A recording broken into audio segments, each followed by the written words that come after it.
Kita ucapkan Ya, selamat Hari Raya Idul Fitri. selamat. Taqabbalallahu minna wa minkum. Semoga ibadat kita diterima oleh Allah Subhanahu wa taala. Amin. Dan Idul Fitri adalah hari raya Ya, untuk makan-makan makan-makan. setelah 1 bulan suntuk kita menahan makan di pagi hari siangnya. Kita bahas dulu maknanya, apa itu Idul Fitri. Id itu artinya kembali, pulang, kembali ke asal. Ya, saya ulang, kembali ke asal mula. Karena itu saat kita kembali kepada Allah Subhanahu wa taala, asal pulangnya, asal tempatnya disebut dengan ma'ad. Waktunya disebut dengan mi'ad. Karena itu ada ayat dalam Al-Quran, misal surah ketiga Ali Imran, ayat yang ke-9. Innallaha la yukhliful mi'ad. Sungguh Allah tidak akan pernah mengingkari janjinya. Di antara janjinya adalah mengembalikan setiap manusia kepada Allah Subhanahu wa taala sesuai dengan waktunya. Di banyak janji-janji Allah kepada hamba-Nya, di antara janjinya pasti semua hamba Allah akan kembali kepada Allah Subhanahu wa taala. Tempat kembalinya disebut dengan ma'ad namanya. Ma'ad. Imam Ibnul Qayyim Al-Jauziyah punya kitab namanya Zadul Ma'ad, bekal untuk kembali. Kalau bahasa kerennya sekarang, bekal untuk mudik.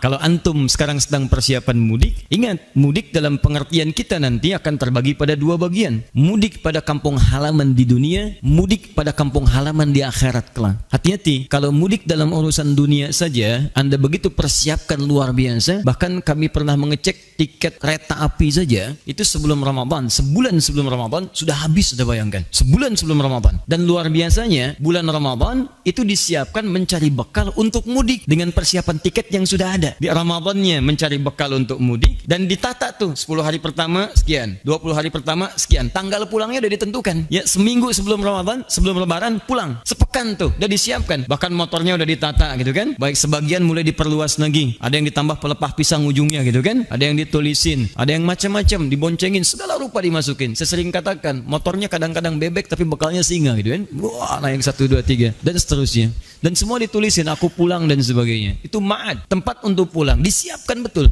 Dan selalu fitrah pada mudik itu melekat persiapan-persiapan di 2 sisi.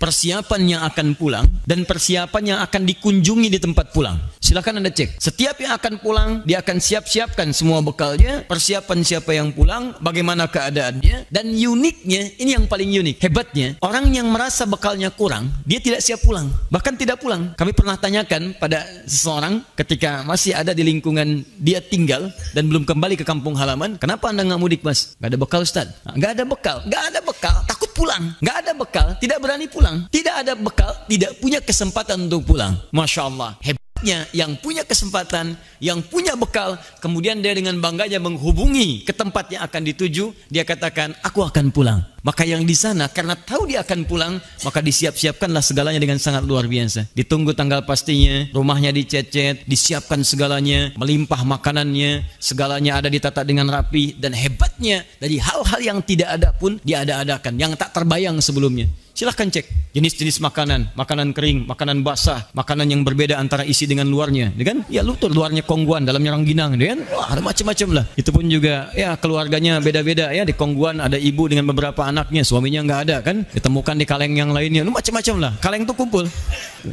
Ya ada kaleng, macam-macam lah ya. Allahu Akbar. Itu mudik dunia. Nah sekarang persoalannya, ada mudik yang kedua, dan mudik ini sifatnya abadi. Dan tidak sedikit orang yang berharap mudik sampai ke tempat dunia, ternyata dia lebih pulang duluan ke tempat akhiratnya. Dan celakanya, ini yang paling bahaya, dia menyiapkan bekal dunianya dengan maksimal saat akan mudik dunia, tapi dia tidak menduga bahwa bekal persiapan ke akhiratnya tidak dia siapkan dengan baik, dan ternyata mudik akhiratnya lebih cepat dibandingkan dengan mudik dunianya. Maka pulanglah dia ke akhirat tanpa membawa bekal-bekal yang telah dia siapkan, fokusnya untuk urusan dunianya itu.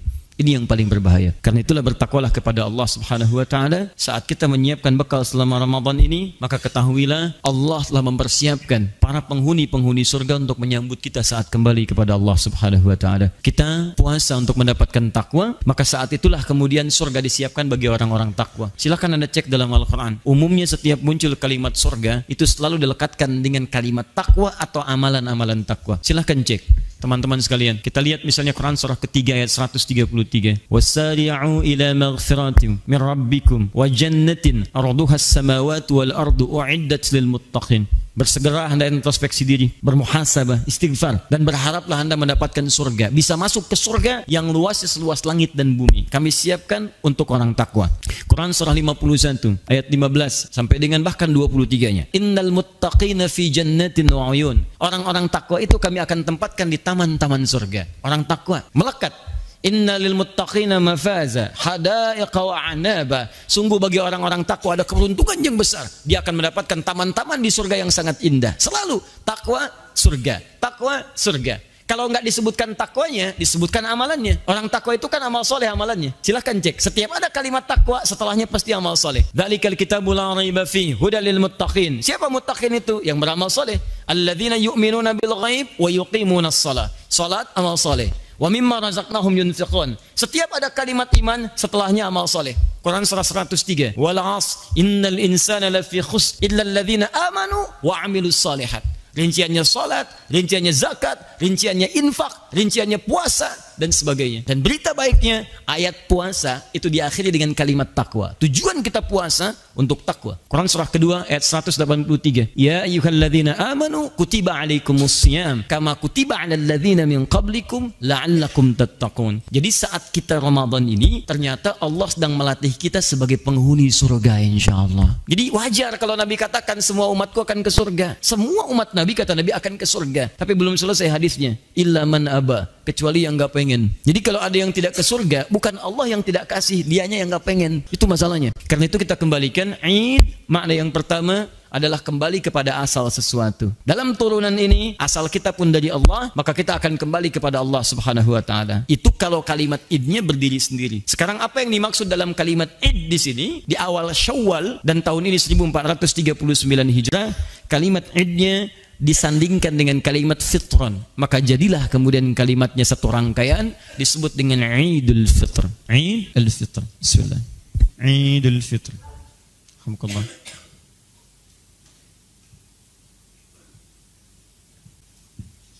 Id ini asal mula atau asal kebiasaan, asal mula atau asal kebiasaan.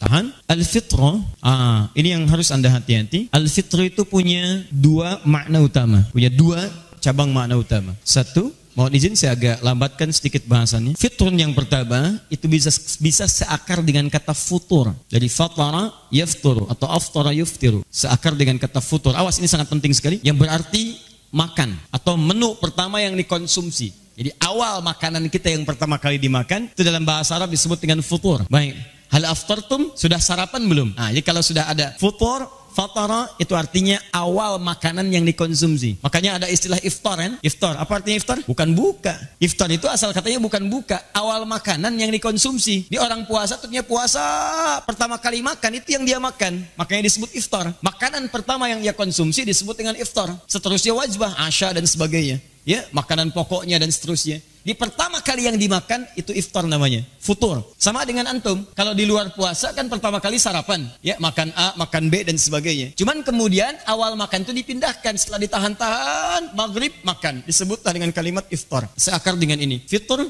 dari kata futur. Disebut Idul Fitri dari kata futur, asal yang pertama, seakan memberikan makna kepada kita saat masuk pada momentum ini di 1 Syawal, maka kita akan kembali lagi ke kebiasaan awal mula kita, yaitu boleh makan lagi. Jelas ya? Jadi yang tadinya dalam Ramadan gak boleh makan, sama seperti sekarang nih. Gak bisa seseorang saat Ramadan kemudian setelah fajar muncul adzan dikumandangkan, dia makan, tahan sampai dengan maghrib. Tapi begitu selesai maghrib, Allahu Akbar, Allahu Akbar, Allahu Akbar, Allahu Akbar, Allahu Akbar, takbir sepenuhnya, malamnya makan, minum, nyaman dan seterusnya, masuklah 1 Syawal. Begitu adzan subuh berkumandang, Allahu Akbar, Allahu Akbar, maka dibedakanlah awal Syawal itu dengan Ramadan dengan kebolehan kita untuk makan lagi, minum lagi. Maka disebutlah kemudian dengan kalimat Idul Fitri. Kembali ke asal mula, dibolehkan kita makan setelah sebelumnya saat Ramadan, ditahan makanan itu sampai dengan ke maghrib. Apakah setiap orang yang masuk kepada satu Syawal sudah punya makanan untuk dimakan? Anda jangan mengukur dengan keadaan Anda yang sudah disiapkan. Barangkali dari sekarang Anda sudah kesiapkan, bukan cuma ketupatnya. Daunnya udah Anda cari, gitu kan? Bahannya udah Anda siapkan, ayamnya udah disiap-siapin, dikasih tahu lagi, siap-siap ya. Oh, kamu kandidat tahun ini, kandidat luar biasa. Semuanya ada. Tapi ada segolongan orang yang ketika akan bertemu dengan satu Syawal, dia berpikir, saya makan apa ya? Yang lain sudah siap, yang lain perangkatnya ada. Sementara saya belum mendapati apapun. Maka syariat kemudian memberikan tuntunan pada setiap orang. Dalam setiap persiapan kepada satu Syawalnya, disiapkanlah kemudian dorongan-dorongan untuk berbagi, yang dengan berbagi itu memberi kesempatan pada sebagian kawan-kawan kita yang belum tentu mendapati makanan di awal Syawalnya untuk disiapkan sehingga mereka bisa merasakan makanan yang sama dengan kita. Jangan sampai begini, kitanya makan, dia puasa. Makanya Allah mengharamkan lewat Rasulnya, haram puasa di hari ini. Kamu makan. Dan Anda harus hapuskan sebagian orang yang mengharamkan dirinya. Maksudnya mewajibkan dirinya untuk puasa. Gak boleh. Maka keluarkan. Bantu dia. Keluarkan dengan tulus. Sesuatu yang dikeluarkan dengan tulus, diberikan sampai pada orangnya, disebut dengan zakat dalam istilah agama kita. Ati, keluarkan dengan tulus. Zakat, sesuatu yang bertambah nilainya. Ya, az-zakat fil lugha, zakat dalam pengertian bahasa itu bisa berarti sesuatu yang bertambah, sesuatu yang berkah, sesuatu yang berkembang. Seakan Allah ingin katakan, "Hei, ayo tambah lagi manfaatnya. Berikan berkah pada hartamu. Bagi orang yang belum bisa mendapatkan makanan pada awal Syawal." Maka kita keluarkanlah saat akhir-akhir Ramadan apa yang disebut dengan zakatul fitri namanya. Nih, zakat fitri dari kata futur. Maka bentuk yang diberikan dari zakat fitri itu sifatnya makanan. Ini poinnya. Anda boleh titipkan pada penyalur zakat titipan Anda, misal saya nggak bisa nih kalau langsung beli beras dan seterusnya, maka Anda titipkan dalam bentuk uang misalnya, maka pengelola kemudian mengalihkan uang itu dalam bentuk makanan yang siap untuk diteruskan kepada orang-orang yang berhak untuk menerimanya. Baik Ustaz, boleh nggak kasih beras? Boleh, tapi Anda mesti pikirkan bagaimana dia masak beras itu. Gak mungkin sebelum berangkat sholat dia ngunyah beras, tok batal gitu kan? Gak bisa. Zaman Nabi itu wajar ngasih kurmanya dimakan, gak dimasak lagi. Gak ada orang Arab nerima kurma misalnya, wah direbus dulu nih, kurma rebus. Gak ada. Ya, gak ada orang makan kurma itu langsung jadi. Makanya dalam konteks ini bisa Anda berikan tidak hanya berasnya, Anda satukan dalam bentuk sembako misalnya. Masya Allah, di dalamnya ada berasnya, dalamnya ada sardennya, dalamnya ada sebagian makanan tertentunya. Jadi begitu dia masuk kepada momentum dekat ke Idul Fitrinya, setelah menunaikan salat subuhnya, ada sunnah yang akan kita bahas nanti. Makan. Masya Allah. Sebelum berangkat sunnah makan. Dan makannya berpahala lagi. Masya Allah. Berpahala. Makan setahun sekali Pak. Setahun sekali makannya langsung ada pahalanya. Itu Idul Fitri itu. Jadi sebelum berangkat makan dulu berpahala. Anda nggak makan nggak dapat pahala Anda. Makan. Nanti kita akan lihat sunnahnya. Itu yang saya katakan. Sudah enak dapat pahala lagi. Ini satu ya. Tahan.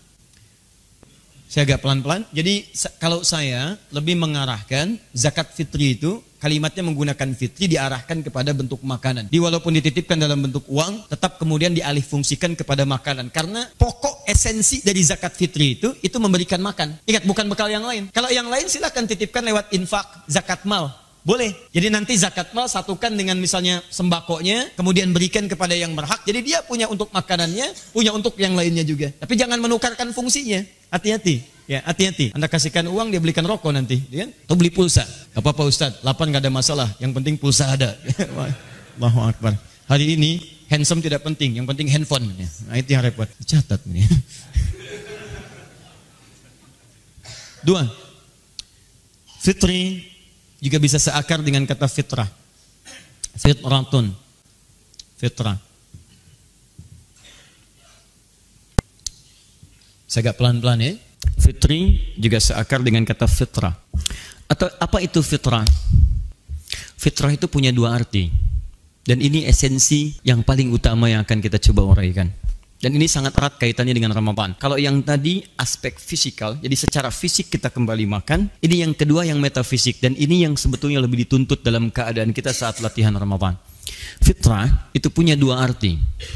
Pertama, jika disebutkan fitrah, artinya sifat cenderung mendekat kepada Allah. Kalau dalam konteks beragama, fitrah itu dorongan kuat untuk menegakkan nilai-nilai syariat, nilai agama. Karena cara kita untuk mendekat kepada Allah yaitu dengan bersyariat. Salat itu syariat, baca Quran itu syariat, infak itu syariat. Jadi kalau orang ingin dekat dengan Allah, kerjakan nilai-nilai syariat. Rajin salat, rajin infak, rajin baca Al-Quran, maka muncullah kemudian keterangan di Quran surah ke-30 Ar-Rum ayat yang ke-30. Perhatikan ayatnya.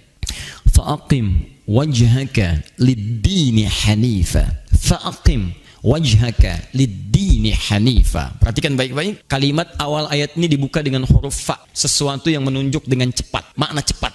Harfu atfid rabitin baina syai'aini bila hudud, huruf yang merangkai dari dua peristiwa yang dikerjakan dengan cepat tanpa jeda. Fa'aqim wajhaka, hei orang-orang yang sudah terlibat dalam kehidupan dunia, aqim wajhaka lid-dini hanifa, hadapkan sepenuhnya dirimu pada ketentuan agamamu dengan cara yang benar. Din, awas tahan. Fitratallahi allati fataran nasa 'alaiha. Teruskan ayatnya. Fitratallahi allati fataran nasa 'alaiha.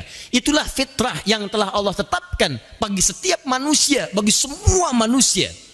Itulah fitrah yang telah Allah tetapkan bagi seluruh manusia. Jadi semua manusia itu, mau besar, mau kecil, mau tua, mau muda, mau laki-laki, mau perempuan, dalam jiwanya ada kecenderungan untuk mendekat kepada Tuhan. Dalam dirinya ada kecenderungan untuk mendekat kepada Allah Subhanahu wa taala. Dia mencari jalan. Bagaimana cara mendekat kepada Allah? Kata Allah, jalan satu-satunya Anda tunaikan ketentuan ad-din. Itulah fitrah. Tegakkan ketentuan-ketentuan dalam agama. Apa yang disebut dengan ad-din?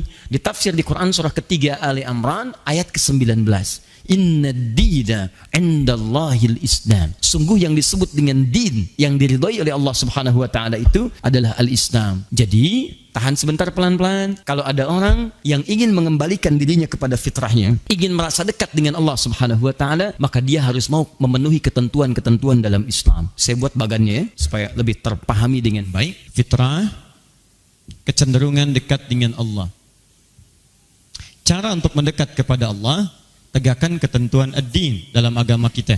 Untuk memenuhi ad-din ini, apa yang disebut dengan ad-din? Namanya al-Islam. Ini poinnya. Yang ini dalilnya di Quran, surah ke-30 ayat 30, ditafsirkan di Quran, surah ketiga ayat 19. Jadi kalau seseorang ingin dekat dengan Allah, dia mesti memenuhi ketentuan dalam Islam. Apa itu ketentuan dalam Islam? Tafsirkan di hadis Muslim, nomor hadis yang ke-8.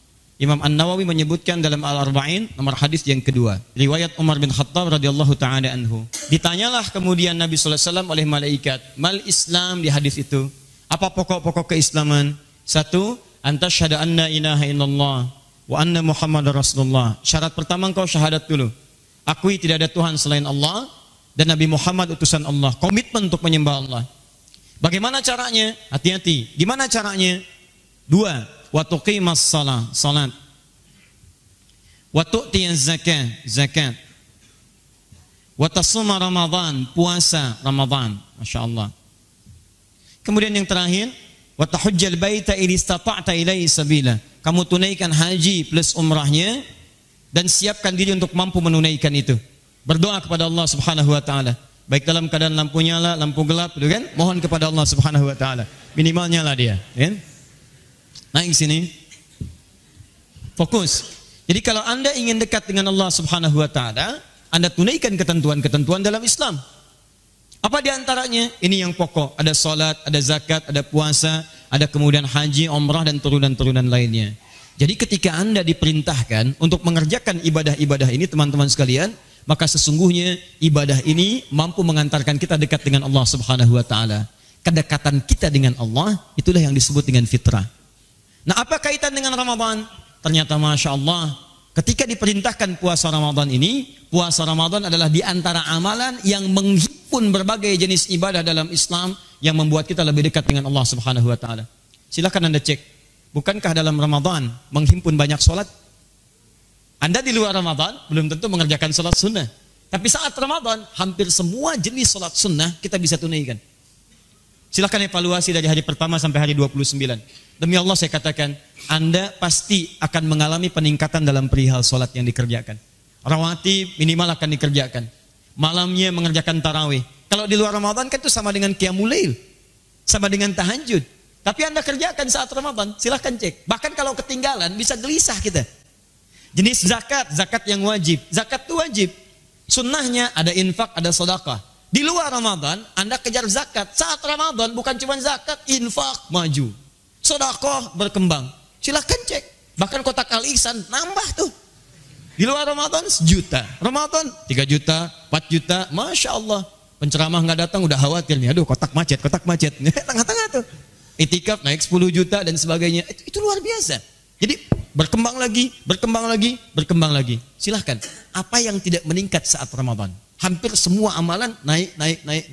Umrah, kalau haji kan nanti saat masuk bulan Hijjah. Umrah, hari-hari biasa mungkin padat di haram. Tapi lihat ketika Ramadan lebih padat bahkan kadang-kadang dibandingkan haji. Orang naik, luar biasa. Kumpul satu tempat. Apa esensi dari semuanya ini? Adalah membangun kedekatan dengan Allah Subhanahu wa Ta'ala.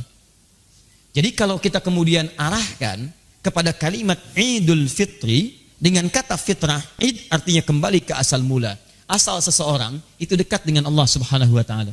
Saking dekatnya sebelum lahir, dia diberikan dialog oleh Allah. Quran surah ke-7 ayat 172.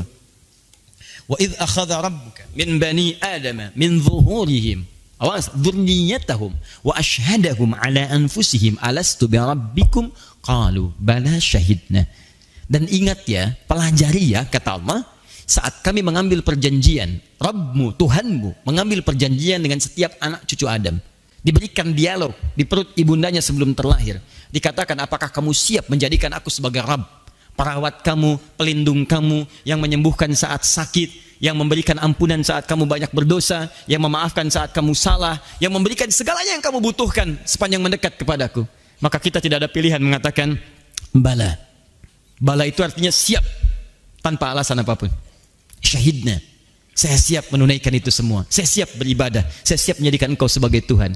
Kemudian kita dilahirkan dan dilatihlah oleh Allah Subhanahu wa Ta'ala dengan ibadah supaya bisa mengingat kembali perjanjian yang telah kita buat itu. Maka teman-teman sekalian, kembali kepada Ramadan. Dalam momentum Ramadan yang telah kita lalui, hari pertama sampai dengan hari ini, maka didesain 29 hari di selama Ramadan sesungguhnya untuk membuat diri kita lebih dekat dengan Allah Subhanahu wa Ta'ala. Jadi kalau nanti besok selesai Ramadan, ada di antara kita yang hubungannya belum dekat dengan Allah, pasti ada yang salah dalam puasanya. Ada yang keliru.